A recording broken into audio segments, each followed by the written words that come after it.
everyone. Welcome to Kapansky's classroom. Today we are going to be reading part of Tangerine. We are beginning part 3 of our book. It begins on page 203 and it begins with Monday, November 20th. And we're going to read that section plus November 21st. And as I'm reading to you guys, I want you to follow along and I want you to really think about how Paul is becoming braver. Is there evidence that would support that idea? And if so, what is the evidence? So here we go. Monday, November 20th. Today was the day when the science group came over to my house. I guess it was a big deal for me. I had never had anybody over to the house except Joey, and who knows if that'll happen again. Henry D. and I set it all up with his brother Wayne. Wayne was due to spray for mosquitoes, so he came by to pick up Teresa, Tino, Henry, and me after school. When he pulled up at Tangerine Middle, I saw that he had already attached the trailer with the sprayer on it. We all climbed into the bed of the pickup and rode over to Lake Windsor Downs in the open air. A fact I neglected to mention to Mom. Everything was cool when we got to the house. I took the group in through the back and introduced them to Mom. Then I led them into the great room. Teresa looked around and said, "This is a real nice place." Tina didn't say anything. He didn't look around either. Mom followed us in with a tray of yoo-hoos and started to hover around. But then Dad came home early from the office, so she went into the kitchen with him. We dragged some stools into the alcove. I put Dad's IBM through its paces, showing everybody the different fonts, colors, and graphics that we could use. I printed out examples of the ones that seemed best for our report. Teresa studied the hard copies like she was picking out wallpaper.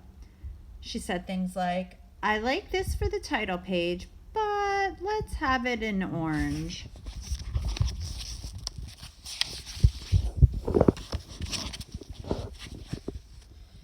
It didn't take long to design the final copy of our report. We still had half hour before Wayne could be finished with his spraying.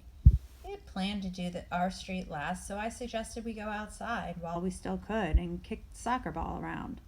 That loosened everybody up. Teresa played too.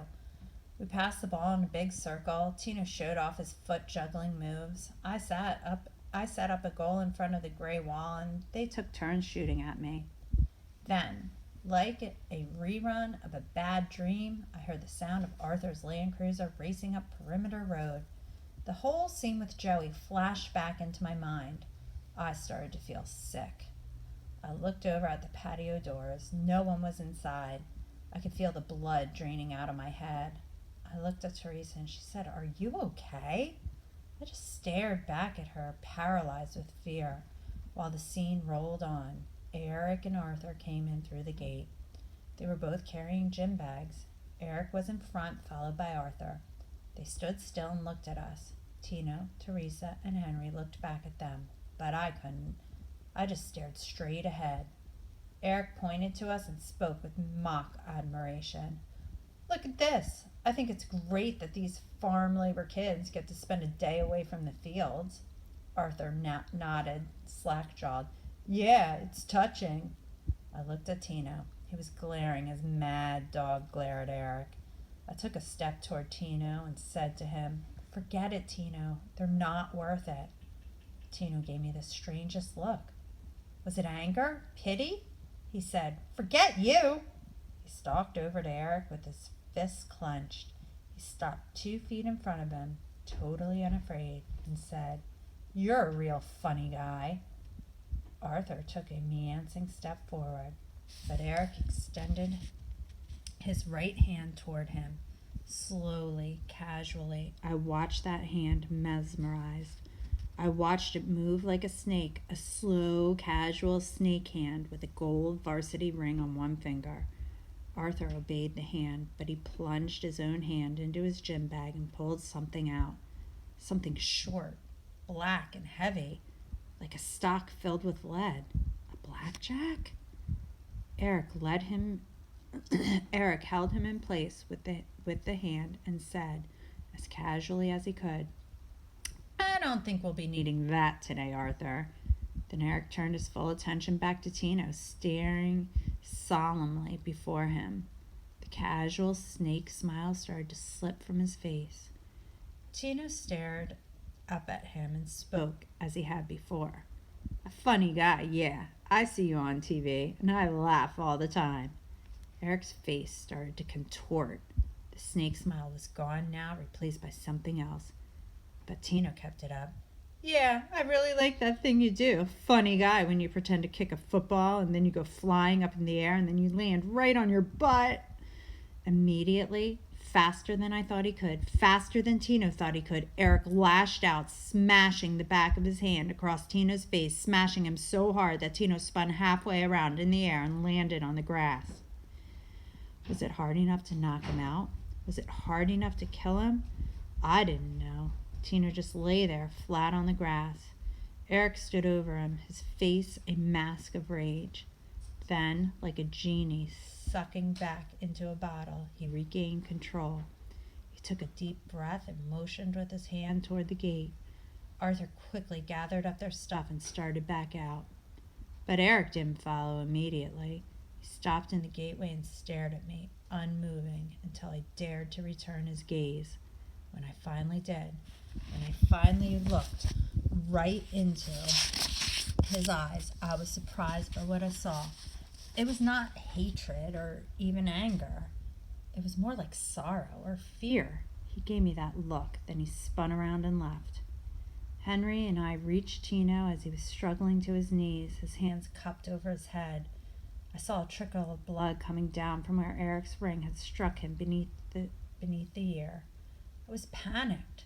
I wondered if I should call Dad or an ambulance or the police. I looked up at the patio door and I saw something move, something white, out of the corner of my eye. I saw a white shirt move. Dad? Dad's white shirt walking out of the kitchen?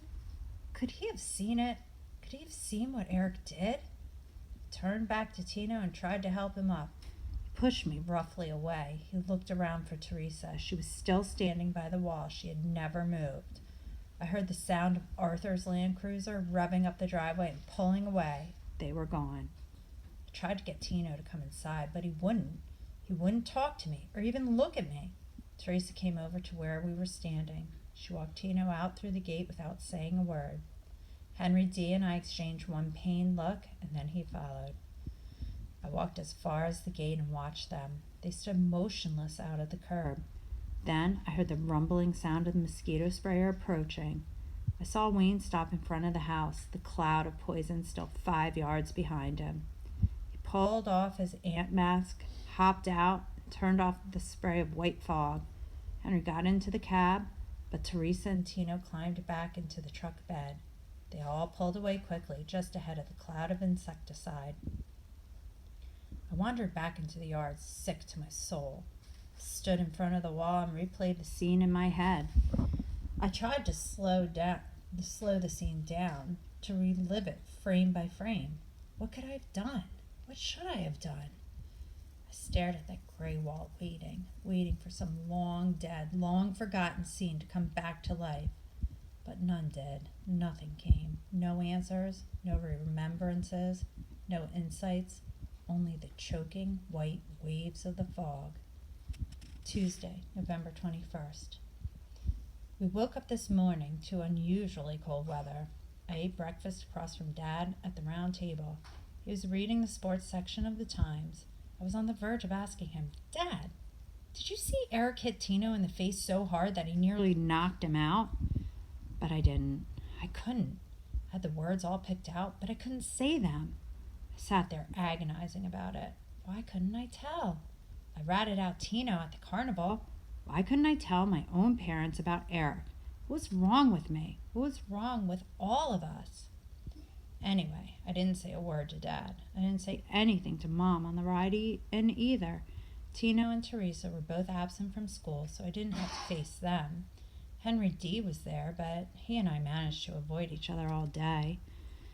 While I was waiting for Mom to pick me up, I thought briefly about asking her to help me, but try as I might, I couldn't think of any good that would come from it. Even if she believed me completely, what could she do? Get Eric to issue a phony apology to Tino? That stuff doesn't play in Tangerine. Anyway, who's to say she would do anything about Eric? She's never done anything about him before. So Mom and I rode out of Tangerine the same way we rode in silence. Mom has a lot on her mind these days, worrying about not only our home, but every other home in Lake Windsor Downs.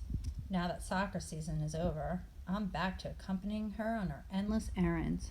This afternoon's first stop was our climate control storage bin on Route 22. We had reached the storage place. Mom finally said, "Hey, why doesn't Joey Costello come around anymore? Did you two have a fight?" "Yeah, I guess so." "What was it about? A girl?" "No."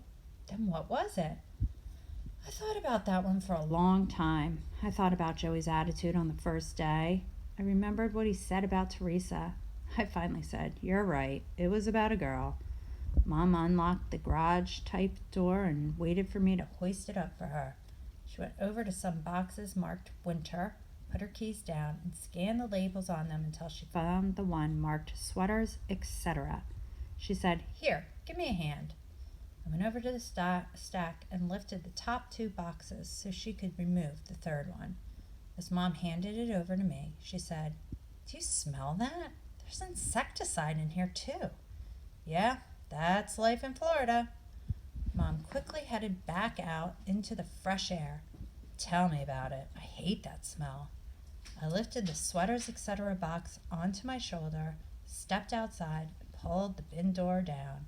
It clicked and locked. Mom patted the pockets of her jeans. "Oh no!" "What?"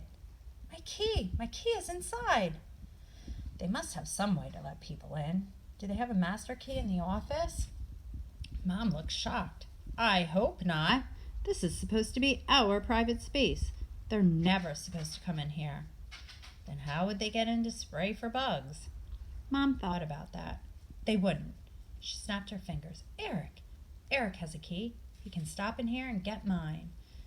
I climbed back into the car. I said, "Why does Eric have a key?" "I don't know, honey. Because he asked for one. You can have one too if you want." I said, "I don't need one. Where are we going now?" "I have to go to the high school at 4 o'clock. I have a meeting. I figured you could watch the football team practice, okay?" "What's the meeting about?" "It's about Eric. I'm meeting with his guidance counselor." "Yeah? Why? What'd he do?" "Do? Nothing. Paul, there's no incident that they called me about." "Is that what you mean?" "Yes." "Why? Why would you say that?" I thought, because Eric is a psycho, Mom? Do you really not know that? But I didn't say it. Mom and Dad don't like it when I say things like that. Mom asked again, "Has Eric done something that I need to know about?" I thought to myself, that you need to know about? And I answered honestly, "No." Mom nodded, then she explained, "This is more of an academic conference. Eric's grades have slipped." Mom looked at me and added, "It's not unusual for an athlete during the season to slack off a little." I didn't. "What, dear?" "I'm an athlete, a champion athlete, in fact, and I didn't slack off during the season." We turned at Seagull Way and drove to the south entrance of the high school. Mom parked in the shadow of the steel gray bleachers and turned off the car. She finally said, "I know you had a good season, Paul. A great season.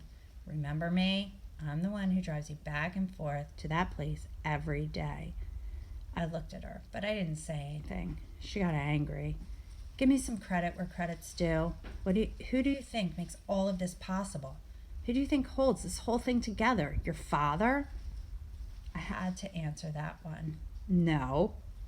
She got out and walked inside. I sat in the car for a minute, then I moved cautiously toward the sounds of football practice. I was determined to avoid Eric and Arthur, so I ducked under the bleachers. I picked my way over to the steel bars, getting closer and closer to the front until a row of seats was resting on top of my head. To the right, I could see Antoine Thomas and another black guy with huge muscles practicing center snaps. To my left, I could see Eric and Arthur. They were at the center of a group of admirers that included Tina, Paige, and a couple of skinny football guys. Just about everyone else was trudging toward the western exit of the field. Practice was over. I watched the first group of players pass through the opening at the far end of the bleachers, headed toward their cars. Suddenly, a familiar color caught my eye. A green Ford pickup rolled into view and parked in a space near the gate. The old Ford looked odd, out of place among the expensive imports, sports cars, and 4x4s. What was it doing here? Luis Cruz got out and stared intently at the people who were leaving. He stopped one player and spoke to him. The player listened and then pointed down towards Eric's group. Luis started walking in his limping style through the gate and down the sideline. He continued on past Antone and the muscle man, who were now sitting on the bleachers watching him. What was he doing here? He stopped right in front of my hiding place, and he waited. Eric and his group had gathered up their gear and were preparing to leave. Luis stood in their path like the brave sheriff of a town full of crowds. When Eric's group got close enough, Luis called out, "Which one's Eric Fisher?" He looked right at Eric. "That you?" Eric opened his eyes wide in mock terror. He turned to Arthur and said, "We may have a situation here, Bauer." The others in the group seemed amused. Arthur suddenly started to walk slowly west. His hand fumbled inside his gym bag. Luis continued in a loud voice, "I think you are. I think you are not man enough to say so." An ooh rose up from the group. Eric just smiled and met Luis's stare. Luis held his long arms out and extended his palms. "You would smack a little kid in the face, right? Why don't you come over here and try to smack me?" The oohs got louder. Arthur Bauer was still walking forward, with his head down, but Luis was paying no attention to him. He called out again, "Come on, why don't you try and smack me?"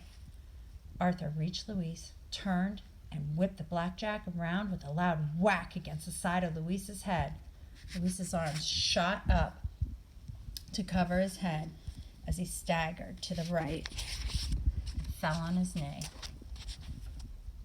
Arthur stuck the blackjack into his gym bag and continued walking as if nothing had happened. Eric walked quickly past Luis. He explained for the benefit of his group, "Arthur takes care of my light work." Eric and the rest of them caught up with Arthur at the gate. I could see that they were laughing. Antone and the muscle man were not. They stood up, they walked out to Luis and examined his injury. From where I was, I couldn't see any blood. They helped Luis to his feet and talked to him for a few minutes. Then they walked with him to his truck. Luis seemed pretty steady. I remained frozen in my spot as he got back in the Ford and drove off. I don't know how much later it was when Mom came out from her conference and found me there. She called out, "Paul, are you playing under there? What are you doing, hiding?" I pulled myself together and picked my way back over to the steel bars. I drove all the way home in silence, except for one remark. Mom said, "The conference went very well. The guidance counselor thinks this football stardom business has gone to Eric's head. She thinks he'll be better off once football season's over. And it is nearly over." "Nearly over?" "In our family, it's never over. The dream lives 24 hours a day, 7 days a week, 12 months a year. The dream has 4 years at a big-time college ahead of it. And then, who knows, maybe the NFL."